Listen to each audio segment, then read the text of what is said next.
Hi friend, आज हम समझते हैं कि मिशन अंत्योदय क्या है। और जब मिशन अंत्योदय का सर्वे करेंगे तो किस प्रकार के सवाल उत्पन्न होंगे उसके बारे में आज हम समझते हैं। जैसे कि मिशन अंत्योदय क्या है, इसे हम शॉर्ट में समझते हैं कि मिशन अंत्योदय वर्ष 2017 और 18 में केंद्रीय बजट में अपनाया गया था। यह एक ऐसा फ्रेम है जिससे ग्रामीण क्षेत्र के विकास के लिए 27 विभागों से लाभ दिलाना है। यानी कि इसकी मुख्य बिंदु ग्राम पंचायत स्तर को माना गया है। नेक्स्ट हम समझते हैं मिशन अंत्योदय सर्वेक्षण क्या है। इसे हम सरल भाषा में समझते हैं कि मिशन अंत्योदय सर्वेक्षण क्या है। देश भर में यह सर्वेक्षण पंचायती राज मंत्रालय द्वारा किया जाता है, जिसका कार्य जीपीडीपी में भागीदारी प्रदान करना है। इन गांवों में प्राप्त डेटा से ग्राम पंचायत की रैंकिंग की जाती है। यानी सिंपल तौर पे हम समझें तो इनमें इनका काम क्या है कि जीपीडीपी में भागीदारी प्रदान कर डेटा कलेक्ट करके और उनका देश भर में पंचायतों का रैंकिंग करना है। अब हम नेक्स्ट समझते हैं यह सर्वेक्षण किस स्तर पर किया जा रहा है। इसे हम सरल और आसान भाषा में हम समझते हैं। मिशन अंत्योदय 2022 और 23 ग्राम स्तर सर्वेक्षण में 221 पॉइंट यानी संकेत दर्ज किया जाता है।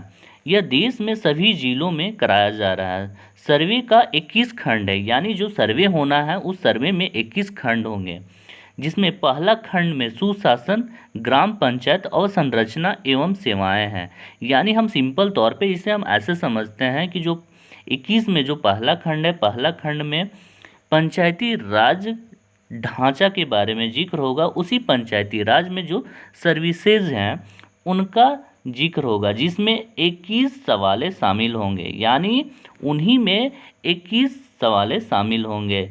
यह एक ऐसा खंड है जिसमें सीआरपी केवल गांव के अलावा ग्राम पंचायत का आंकड़ा इकट्ठा करेगी। यानी कि जो सीआरपी जो चयनित की जाएगी जो पंचायत पे, उनका कार्य होगा ग्राम पंचायत पे भी सर्वे करने का कार्य होगा।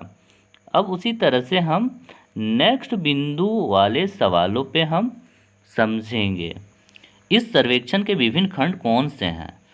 तो यानी कि जो सर्वेक्षण के जो विभिन्न खंड है, जो कि हमने पहले भी बताया कि 21 खंड हैं, जिसमें से पहला में दिया हुआ है कि कृषि और भूमि विकास, ईंधन और चारा। उसके बाद है पशुपालन, मत्स्य पालन। उसी तरह से यहाँ टोटल 21 है। 21 सीआरपी के माध्यम से कार्य करना है। उसी प्रकार से अब हम नेक्स्ट पॉइंट पे हम बात करेंगे। जैसे सर्वेक्षण के दौरान पालन किए जाने वाले विभिन्न चरण कौन से हैं। यानी कि जब सर्वे करेंगे तो उस पे अनिवार्य पालन करना होगा। जैसे यहाँ पे दिया हुआ है कि जैसे प्रश्न है और उनका विकल्प है। विकल्प में हाँ और नहीं है, और यहाँ पे प्रश्न किया जा रहा है जैसे गांव की राजस्व सीमा के भीतर ईंट और मोटर्स भौतिक का बैंक शाखा का उपलब्धता अगर है तो हाँ, अगर नहीं है तो नहीं। उसी प्रकार से और यहाँ पे प्रश्न है और विकल्प है। जैसे यदि गांव में भौतिक बैंक शाखा उपलब्ध नहीं है तो निकटतम ईंट मोटर्स भौतिक वाले बैंक शाखा, तो यहाँ किलोमीटर पे दिया हुआ है तो उस पर आपको मार्क करना।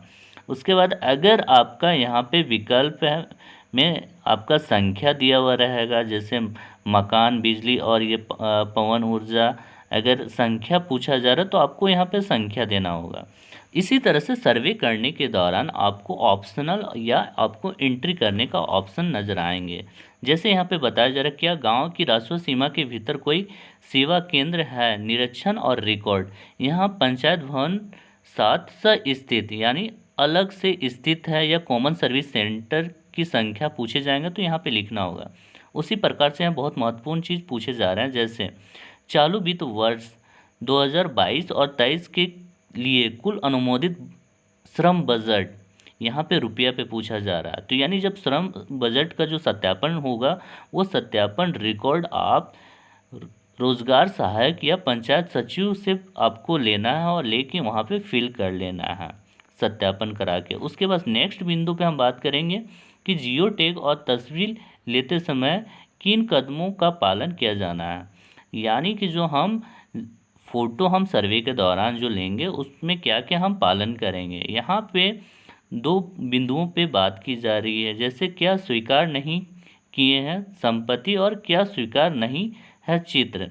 यानी कि जब भी हम जियो टैग का करेंगे सर्वे के दौरान, जियो टैग जो फ़ोटो लेंगे उसमें आपका जो फ़ोटो होगा वहाँ पे संपत्ति आवश्यक नहीं है उस तस्वीर पे। यानी कि जो व्यक्ति होंगे वो व्यक्ति जो कि परिपूर्ण व्यक्ति नहीं होना चाहिए।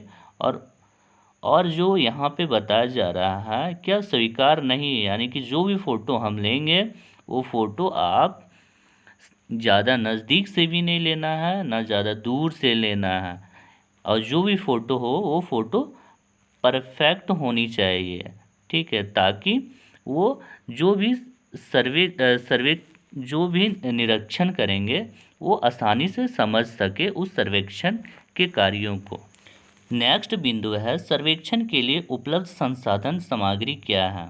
यानी कि जब हम सर्वे के दौरान हमें किस चीज़ की आवश्यकता होगा, किस संसाधन की आवश्यकता होगा, उनके बारे में हम समझते हैं। सबसे फर्स्ट पॉइंट में बताया जा रहा है कि सभी भाषाओं में प्रश्नावली का लिंक, यानी कि जो हमारा जो एप्लीकेशन होगा उस एप्लीकेशन पे सभी भाषाएं मौजूद होंगे।